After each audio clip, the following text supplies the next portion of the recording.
You know, the world of English is a fun and exciting place to be. I'm so glad you could join me for another lesson.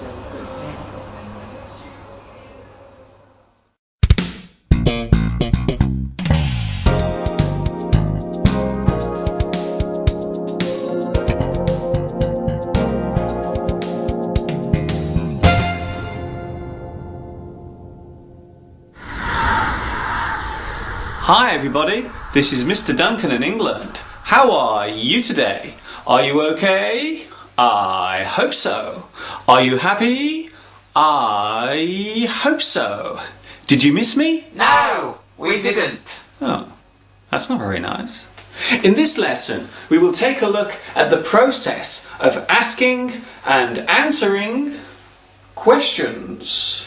Are you ready?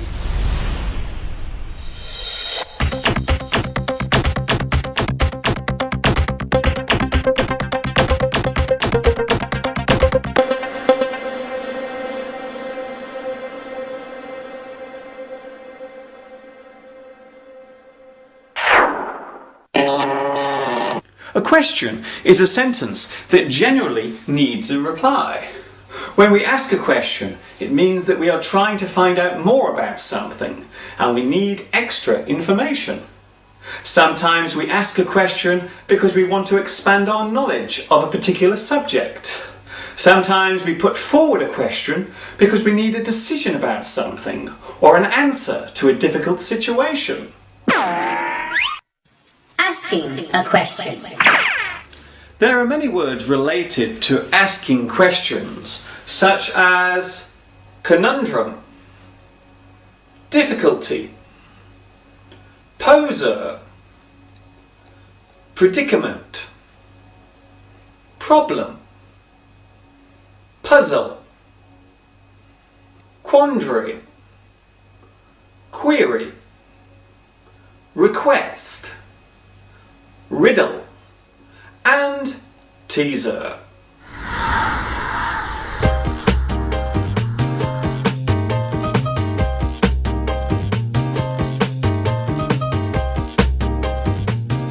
Before asking a question, we normally begin with a prefix sentence, such as, I have a question for you. I want to put a question to you. I need your expertise with a problem I have. There is something I have been meaning to ask.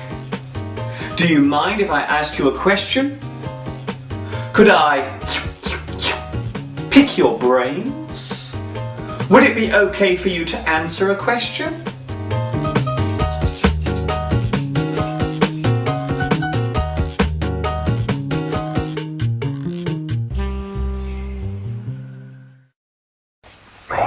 Sometimes before asking a question, we ask the person if we can ask them a question, which is itself a question.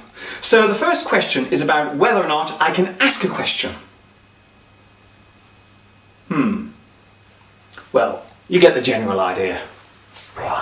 It may sound a little strange, but not all questions need an answer. Sometimes we ask questions as a way of expressing the way we feel, or as a way of showing our frustration. We call this a rhetorical question. For example, could my day get any worse? How am I going to pay the money back? Am I going crazy? Could you make any more noise? Do you think I'm going to stand here and listen to you? There is another type of question that cannot be answered because there is no answer to it. We call this type of question a paradox. The most famous paradoxical question is, what came first? The chicken or the egg?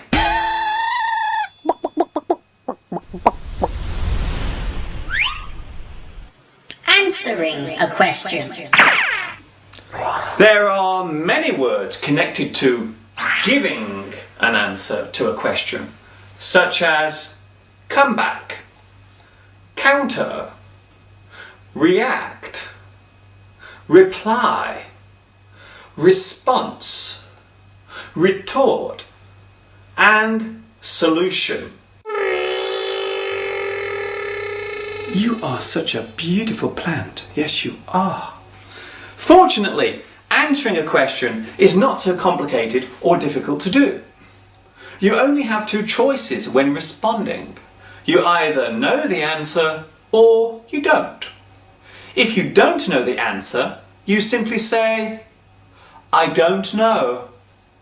I have no idea. I haven't a clue. It beats me. You have me there. I'm stumped. Don't ask me. I dunno. There is a situation where you may not want to answer the question. Maybe you feel that the question is rude or too personal, so you refuse to give an answer. You can say, I'm sorry, I don't want to answer that. That is not a good question to ask. You should not ask me that. I cannot tell you. No comment. That is for me to know and for you to find out. Mind your own business. So next time, before you ask a question, think carefully about whether it is good to ask it and if the other person will be willing to give a reply. Before I finish my lesson today, I would like to say a special hello to my new friends watching in Canada, Egypt, India, Iraq, Pakistan, Poland, and the United Arab Emirates. I have a question for you. Will you join me next time for another lesson? I hope so. This is Mr Duncan in England saying thanks for watching and ta-ta for now.